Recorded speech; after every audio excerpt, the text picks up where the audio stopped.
20 years since he wore the uniform, but still he likes the title. He has just quit a cushy berth in the Washington bureaucracy and come home to run for the Senate. But he won't have much to say for the papers. Not till he sees Preston Troy. The girl was still listening.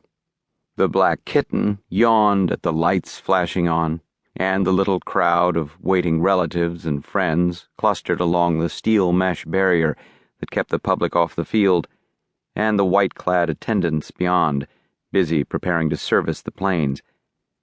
But the girl's intense green eyes still watched his face, and her magical voice murmured softly, "Who is your other bird?" "A big one," Barbie said. "Dr. Lamarck Mondrick, kingpin of the Humane Research Foundation out by the university. He's due here tonight on a chartered plane from the West Coast with his little expedition. They've been to the Gobi, but probably you know all about them?" "No." Something in her voice stirred his pulse. "What about them?" "Archaeologists," he said. "They had dug in Mongolia before the war. When the Japs surrendered in '45, they cut all sorts of diplomatic red tape to get back again.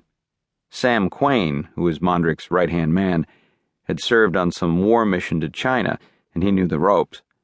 I don't know exactly what they went to look for, but it must be something special."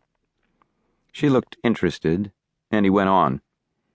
"There are hometown boys coming back tonight after 2 years of perilous tangles with armies and bandits and sandstorms and scorpions in darkest Mongolia. They're supposed to be bringing home something that will rock the world of archaeology." "And what would that be?" "My job tonight is to find that out." Barbie still studied her with gray, puzzled eyes. The black kitten blinked at him happily. Nothing about her explained that brief tingle of intuitive alarm. Her green-eyed smile seemed still aloofly impersonal, and he was afraid she would go away. Gulping, he asked desperately, "Do I know you?" "I'm a rival." She was suddenly less remote. Her voice held a purring chuckle of friendliness. "April Bell of the Clarendon Call." She showed him a tiny black notebook palmed in her left hand. "I was warned to beware of you, Will Barbie." "Oh." He grinned and nodded toward the little groups of passengers inside the glass front of the terminal building, waiting for the airliner. "I was afraid you'd just stopped off on your way back to Hollywood or Broadway. But you aren't really on the call?" He looked at that flame-colored hair and shook his head in admiration. "I'd have seen you." "I'm new," she admitted. "In fact, I took my journalism degree just last summer. I only began Monday on the call, and this is my first real assignment." Her voice was childishly confidential. "I'm afraid I'm pretty much a stranger in Clarendon now.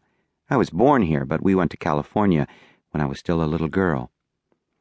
Her white teeth gleamed in a smile innocently hopeful. "I'm so new," she confided softly, "and I want so much to make good on the call. I do want to turn in a good story on this Mondrick expedition. It all sounds so strange and thrilling, but I'm afraid I didn't learn many ologies in college. Would you mind, Barbie, if I ask you a few silly questions?" Barbie was looking at her teeth. They were even and strong and very white, the sort of teeth with which beautiful women in dentifrice advertisements gnawed bones. It occurred to him that the spectacle of April Bell gnawing a red bone would be infinitely fascinating. "Would you really mind?" Barbie gulped and called back his thoughts. He grinned at her, beginning to understand. She was a fresh cub, new to the newspaper game, but clever as Lilith. The kitten was doubtless intended to complete a touching picture of helpless femininity and annihilate any male resistance that her appealing eyes and devastating hair had failed to conquer. "We're rivals, lady," he reminded her, as sternly as possible. Her look of hurt reproach tugged at him, but he kept the gruff abruptness in his voice. "And your name couldn't really be April Bell." It was Susan. Her green. To keep listening to this audiobook, I've left you a link in the description so you can do it, at no cost thanks to Audible's 30-day free trial.